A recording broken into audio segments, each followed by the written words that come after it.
that binds at lower temperature, which these cells warm up complement fixation and results in lysis.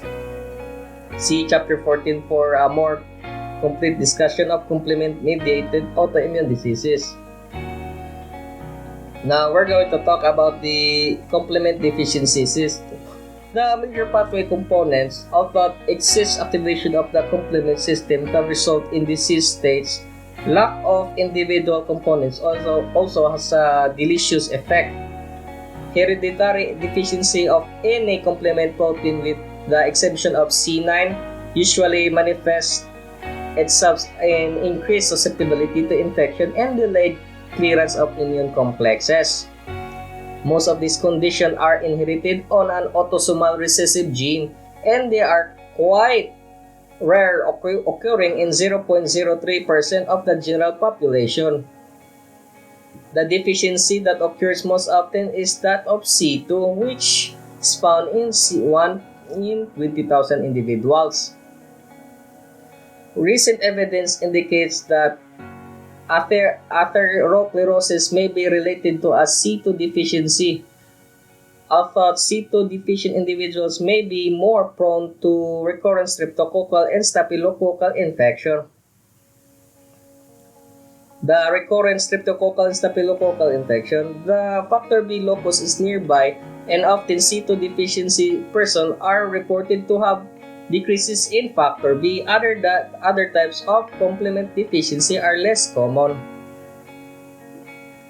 A second deficiency that occurs with some frequency is that of mannose-binding lectin, found in 3 to 5% of the population. MBL is important during the interval between the loss of passively acquired maternal antibodies and the ability of infants to produce their own antibodies. Lack of MBL has been associated with pneumonia, sepsis, and meningococcal disease in infants. The most serious deficiency, however, is that of C3 because it is the key mediator in all pathway. Individuals with a C3 deficiency are prone to developing severe recurrent life-threatening infection with encapsulated bacteria such as Streptococcus pneumoniae, and may also be subject to immune complex diseases. Such complexes can be lodged in the kidney and result in the glomerulonephritis. It appears that a deficiency of any of the terminal components of the complement cascade C5 and C8 causes increased susceptibility to systemic Neisseria infection, including meningococcal meningitis and disseminated gonorrhea diseases. Now let's talk about the regulatory factor components. A prime example of a disease due to a missing or defective regulatory components is paroxysmal nocturnal hemoglobinuria, or PNH. Individuals with this disease have red blood cells that are deficient in DAF. Hence, the cells are subject to lysis by means of the bystander effects. One DAP complement system has been detriggered. This individual appeared to have a deficiency in the glycophospholipid anchor of the DAF molecule that prevents its insertion into the cell membrane. When C3b is deposited on erythrocytes because of activation of either pathway, the result is complement-mediated intravascular and extravascular hemolysis, resulting in a chronic hemolytic anemia. Some studies indicate that a DAP deficiency is associated with a lack of CD59 or MIRL, and both are implicated in PNH. CD59 has the same glycophospholipid anchor found in DAF. So the gene deficiency affects both molecules. As mentioned previously, in CD59 prevents insertion of CD9 into the cell membrane by binding to the C5b678 complex, thus inhibiting formation of transmembrane channel. Therefore, the presence of both DAF and CD59 is important in protecting red blood cells against bystander lysis. Recurrent attack of angioedema that affects the extremities, the skin, the gastrointestinal tract, and other mucosal surface are characteristics of hereditary angioedema. This disease is caused by a deficiency of lack of C1-INH, which occurs with a population frequency of 2 to in 10,000. Lack of CINH results in excess cleavage of C4 and C2, keeping the classical pathway going and creating kinin-related proteins and that increase vascular permeability. Thus, the response to a localized antigen is continued swelling or edema. The edema can be subcutaneous or within the bowel of upper respiratory tract. Normally, this spontaneously subsides in 48 to 72 hours. But if this occurs in the area of the oropharynx, life-threatening upper airways obstruction may develop. The condition may either be hereditary or acquired. It is inherited by as an autosomal dominant gene that codes for either a dysfunctional or an inactive protein. One normal gene does not produce enough inhibitor to keep up with the demands, and the condition is apparent in the heterozygous state. If the condition is hereditary, laboratory result indicates normal levels of C1q and C3 but reduced level of C4 and C2. In contrast, individuals with an acquired C1-INH deficiency show reduced level of C1q because of excess activation of the classical cascade by antibodies. This may result from a B-cell malignancy, presence of an autoimmune disease, or in some rare instance, appearance of an autoantibody that binds to the active site of the C1 inhibitor. In each instance, C1-INH is present but quickly becomes depleted. Other inhibitors for which there are genetic deficiency includes factor H and I. Lacks of either component produce a constant turnover of C3 to the point of depletion. Recurrent bacterial infection may ensue. Now let's talk about the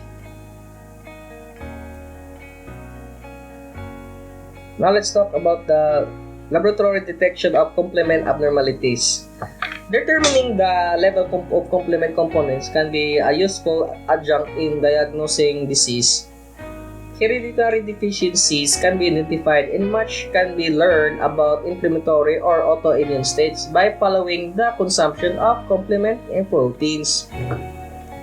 Techniques to determine complement abnormalities generally falls into two categories, which is measurement of component as antigen in serum and measurement of functional activity. Many assays are not available in routine clinical laboratory and are restricted to research laboratory.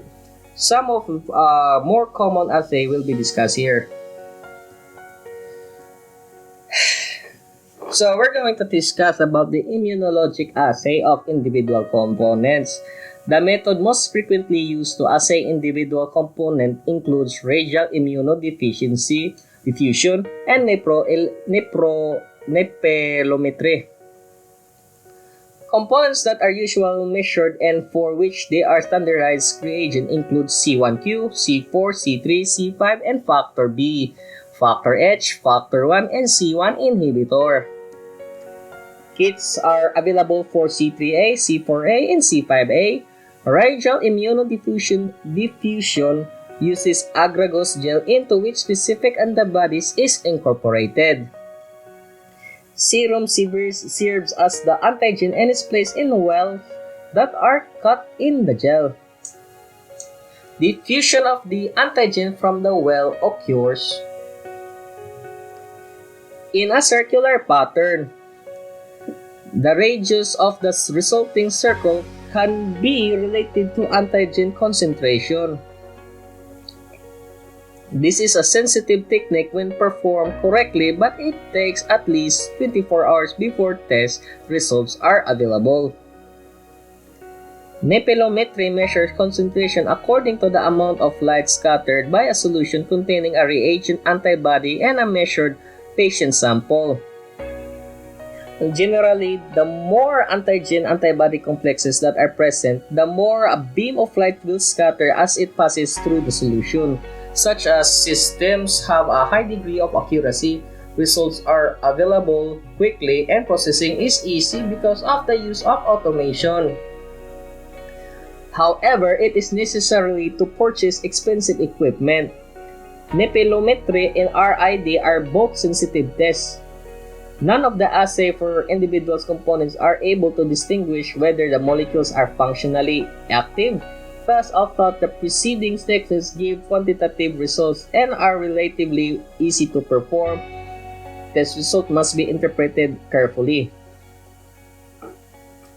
Now let's talk about the assay for the classical pathway. Assay that measures lysis, the endpoint of complement activation, are functional tests that are frequently run in conjunction with testing of individual components. The hemolytic titration CH50 assay is most common use for this purpose. This measures the amount of patient serum requires to lyse 50% of standardized concentration of antibody-sensitized sheep erythrocytes, because all proteins from C1 to C9 are necessary for this to occur. Absence of any one component will result in an abnormal CH50, essentially reducing this number to 0.